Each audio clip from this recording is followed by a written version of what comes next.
Hi, I'm John Stevenson, and we're going to be looking at rhythm, rhyme, and word plays in the Old Testament. I want to begin with Isaiah chapter 5 and verse 7. For the vineyard of the Lord of hosts is the house of Israel, and the men of Judah his delightful plant. Notice how Israel and Judah, this is parallel. First Israel, then Judah, the plant, the vineyard, speaking about the same thing, or at least related things. Thus he looked for justice, and the term justice that he's looking for, he looked for mishpat. But behold, and notice the play on words here, he looked for mishpat, but behold, mishpah. They sound a little bit alike. It's a play on words. The words are two totally different meanings, justice versus bloodshed, but they sound alike. There's a little play on the way they sound. And the same thing with the next line. He looked for righteousness. He looked for tzedakah, but behold a cry of distress, se'aka. And so again, you have two totally different words with two totally different meanings, but they sound a little bit alike, and it's a little bit of a play on words, and you're supposed to hear that.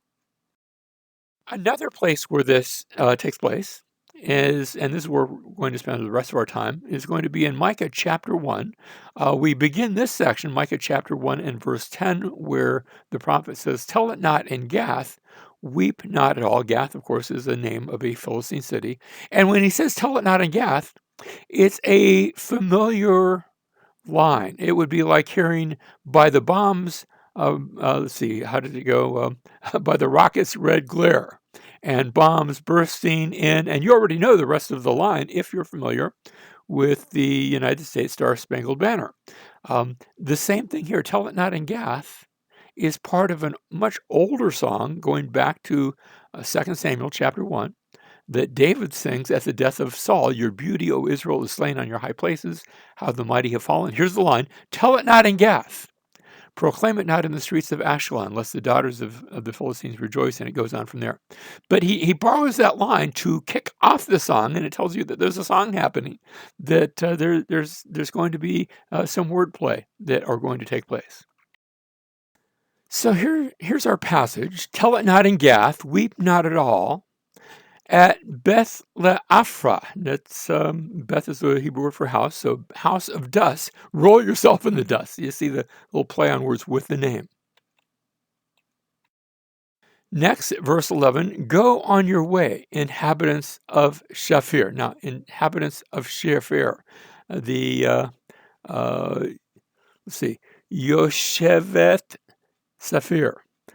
So dweller of beauty in shameful nakedness, in arve, I'm sorry, in areh boshet.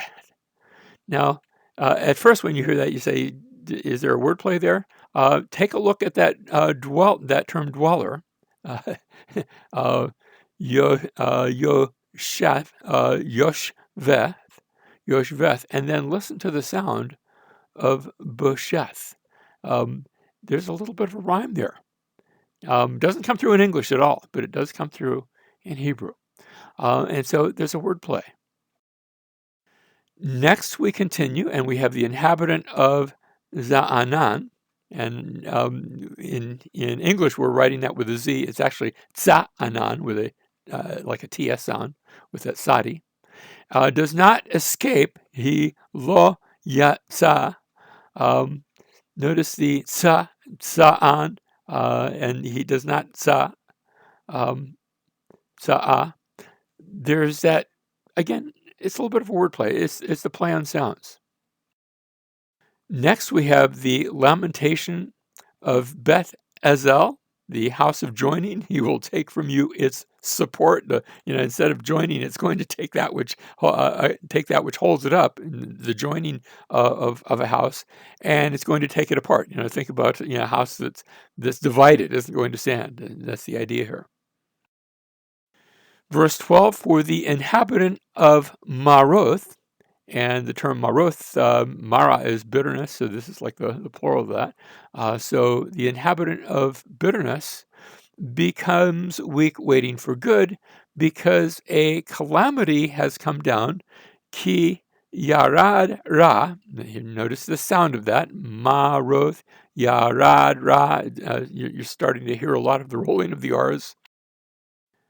And next we have is coming to, and here it's these two words. To the gate is le sha'ar yasharu salam.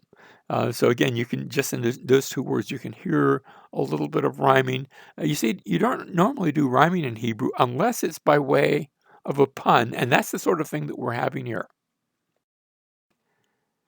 In verse 13, we have harnessed the chariot to the team of horses. Notice that term, team of horses, La Rakesh, O inhabitant of Lachish. And you can hear just the similarity of La Rakesh and Lachish. It's a play on words. She was the beginning of sin to the daughter of, I say in English, Zion, but in Hebrew you say Zion, and you have to hear the Hebrew instead of our English rendition of it, because in you were found nim zoa. So Zion and nim zo. Again, you have that ts sound coming through very strongly, because in you were found. Finally, the rebellious acts of Israel. That's just two words in the Hebrew. Pish'ei Israel. So you can hear maybe a little bit. I'm not sure if you were supposed to hear that or not, but it sort of flows together and runs together in almost like a sing-song way. Verse 14, therefore you will give parting gifts on behalf of Moresheth Gath, means possession of Gath. So again, the idea of the gifts and the possession. Remember how we started with that play on words. The houses of Akziv will become an Akzav. Again, you can hear the play on words there. Different meanings, but they sound like to the kings of Israel. We come to the last one, verse 15. Moreover, I will bring on you the one who takes possession. The term here is ha-yoresh, inhabitant of Mareshah. It's a little bit different. I'm not sure if your ear really catches that, but I think it still works into it. And then the last line, the glory of Israel will enter Adullam. Is there a play on words? If it is, it's lost on me. And that's okay. Sometimes I just can't make the cultural or linguistic connection, and maybe there isn't. Maybe there's nothing to be found, but maybe there's something that I just don't quite get, but that the original hearers would have gotten. Now, what I'd like to do is give you sort of a modernized. I'm going to give you two, one of my own making. Here it is. This is my own modernized, and I'm just borrowing the cities and towns and counties in my own area of South Florida. So if you don't live in South Florida, this isn't going to make much sense. No offense of any of these cities. I'm just using the plays on words. Dade is browbeaten by Broward County, but the wise avoid Miami's vices.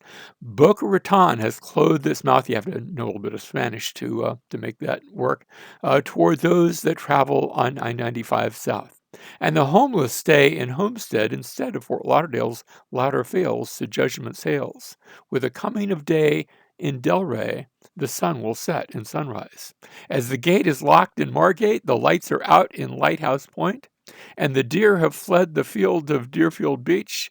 Hollywood would be holy if Davy were not so lazy. Pompano is full of pomp as Wilton minds its manners. Now, I don't mean that seriously. I'm just playing with the words and the names. I'm not trying to be mean to any of those cities. I live in one of them. But it's just showing you the same sort of play on words. Someone else who has done the same thing is Tremper Longman. He's probably done a better job, but not based in South Florida. So let me give you his, and then we'll close on this note. He renders it, tell it not in Tellington, wail not in wailing, dust manor will eat dirt, dressy town will flee naked, safe hold will not save, all Chester's walls are down, a bitter dose drinks Bitterton. Toward Jerusalem, city of peace, you remember Jerusalem, that's what the word means. It means peace. The Lord sends war. Harness the war steeds, O men of Barsteed. Zion's beginning of sinning equal to Israel's crimes. To welfare a last farewell for trapped Israel's kings.